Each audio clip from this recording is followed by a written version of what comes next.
Klementin, pavarësisht që ishte rivolta apo jo, sa ishin numrat në shesh e tjera si këto, a i shërben opozitës për t'i treguar ndërkombëtarëve se këtu ka diçka që nuk shkon në këtë vend përderisa qytetarët dalin në shesh, apo nuk vlen kjo protestë për të bërë këtë?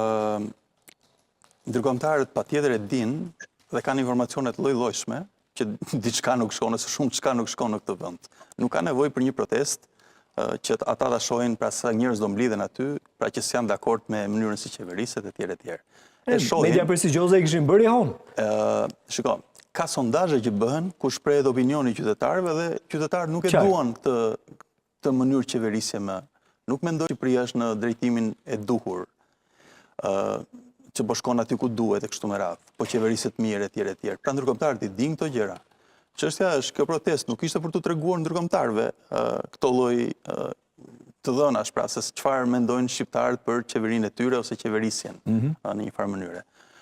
Protesta ishte për të treguar që ai nervi opozitar nuk ishte vdekur, si më thënë, nuk ishte mpir totalisht. Dhe këtë sigurisht e bëri në një farë mase. Poli tha s'kishte teza, po unë për shembull do thoja që në foltore artikulohen teza, ja, siç do të ndodhë sot për shembull, çdo të hënë, por edhe në parlament. Po shikom, t'ju themi që strategjikisht, ta gjykojmë pak strategjikisht. Strategjikisht, pra nga pikpamje strategjike, çfarë ishte kjo protestë? Një protestë është një lëvizje politike në fundja fare, një lëvizje që bëhet një lloj shau politik, po themi, për të fituar atë betejën që me kundërshtarin e tjerë e tjerë. Çfarë ishte kjo lëvizje? Kjo ishte një lëvizje për mua që ishte një gjë keq orientuar. Pra i fliste njerëzve të gabuar. Kujt i fliste? I fliste militantëve. Pse duhet harxhuar kaq shumë energji me militantët e Partisë Demokratike? Ata i ke me vete. Ata të bindur i ke. Ata nuk do bëhen më shumë me ty. Ata janë njësoj me ty. Ndërkohë, po çfarë na bën besojmë sa aty ishin vetëm militant, Klementin? Çfarë mesazhi jep se tani nga televizori i shohin dhe të tjerët, ata që ishin aty. Pra çdo lëvizje që ndodh, një protestë nuk ndodh vetëm shesh. Ndodh edhe në televizion, ndodh në rrjetet sociale, ndodh për gjithë Shqipërinë, gjithë shqiptarët. Çfarë mesazhi u dha atyre? Pra kur ti shikon protestë në një farë mënyrë të dhunshme deri diku, dhe kundër reagim po ashtu i policisë i dhunshëm edhe ky. Të dy kanë kaluar masën, po themi, dyja palët në këtë sens. Çfarë mendojnë qytetarët që nesër kanë fëmijën për të çuar në kopsht, që duan ta kenë të sigurt, që duan, ku diun, gjelbërim, që duan atë jetesën e tyre normale. A i dha mesazhin e normalitetit, a i dha mesazhin që për shembull, qeveria Rama është kaos. Është kaos se nuk po di kush po vjedh më shumë e kush po nga po i mbulojnë për tazëm, sipas akuzave. Pra do thoni duhet ishte bërë një protestë me lule. A krijoi kjo po që neve opozita jemi për shtetin normal, shtetin ne jemi për rregulli. Këta janë kaosi, ne jemi rregulli. Jo. E kanë vendosur standardin ta poli, të dyja palët. Këta janë kaosi, ne jemi prap kaosi. Dhe madje për mua ishte e gabuar në sensi që, pra, si më thënë, kjo elementet e dhunës nga ana e protestuesve ishin të gabuar pse? Sepse japin një lloj karte legitimiteti edhe përdorimit policisë atë mënyrën sigurisht disproporcionale patjetër, por në emër të shtetit, pra ne përrojmë rendin. Ndërkohë që për çfarë nuk akuzohet policia e shtetit?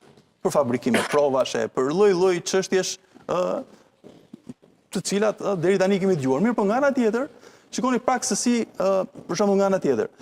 A ishte temë korrupsioni në protestë? Pra, si më thënë, kundër korrupsionit qeverisë Rama? Po është çdo foltore. Është çdo foltore. Mirë, po shikoj çfarë bëhet. Shikoni si zhvendoset edhe protestat, format e të bërit opozitë. Po pra, por shikoni se si zhvendoset nga korrupsioni te rendi. Është temë tjetër rendi. Kjo është vendosje teme dhe është e gabuar. Pse është e gabuar? Është e gabuar se është si zhurmë në një farë mënyre.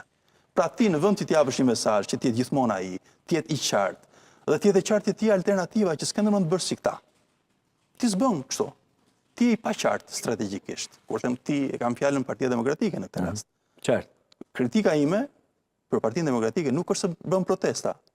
Mirë bën që bën protesta. Mirë bën që bën foltore. Mirë bën që bën të gjithë ata. Po çfarë s'bën mirë pra? Por objektivi është i paqartë. Mënyra se si do shkojnë atje është e paqartë. Për shembull, edhe një gjë. Qeveri teknike është shumë e qartë. Jo, një sekond. Për shembull, protesta në vetvete nuk ishte e gabuar. Ajo mënyra se si organizua ishte nuk shkonte. Pse? Çfarë bëri protesta? Rama kundër Berishës, pse kjo ishte ideja? Ideja duhet ishte ndryshe. Ideja duhet ishte, pra një protestë e tillë, duhet ishte për shembull jo të dilnin deputetët, dilnin qytetarët më.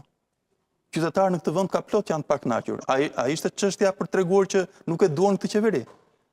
Po pse që deputetët e Partisë Demokratike nuk e duan këtë qeveri? Kjo është çështja, nuk e dimë ne këtë? Në sheshi nuk e mbushën deputetët e Partisë Demokratike. Po pra, Edhe ata qytetarë janë fundja. Nuk mund të jenë ata që të përleshen me policinë. Nuk mund të jenë ata. Nëse qytetarët përleshen me policinë për të drejtat e tyre qytetare që u shkelen, po, duhet pastaj deputetët po të merrti për krajin, por çështja ashtu, për shembull, në gjykimin tim, kishte dy mënyra se si mund të organizohej dhe të fitonin pikë, të humbishin pikë Partia Demokratike dhe opozita në përgjithësi. Një, mund të bënte protesta graduale, të vogla, që, si më thënë, jo një protestë kombëtare siç ishte kjo, me idenë që sot kilometri i fundit, sot do erëzojmë Ramadurën e tjerë, këto thirrjet hiperbolike, sepse pastaj vjen dita e nesërme dhe prapë Rama është atje. Ky është problemi i madh për këto lloj deklaratash, kur janë kështu absolutiste, hiperbolike, dhe mund të bëj graduale.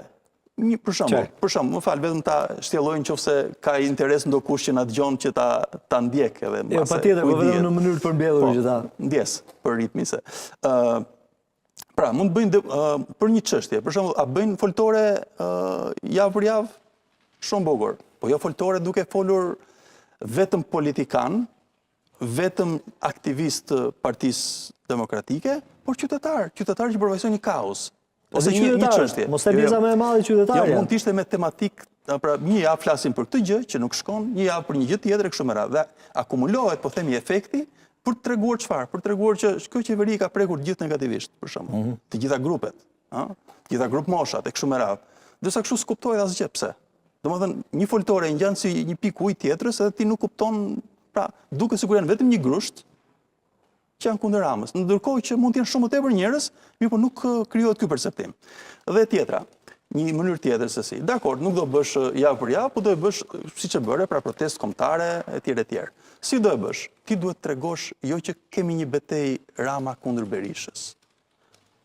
Pra ne jemi këtej, ju jeni andej, ju keni policinë, ne kemi protestues. Jo. Ideja është për të treguar që Rama, Balluku, tjetri, pra ata që akuzohen për korrupsion e kështu me radhë, janë në një anë, dhe në anën tjetër janë qytetarët. Mirë po të qytetarët i duhet i kesh në ballë.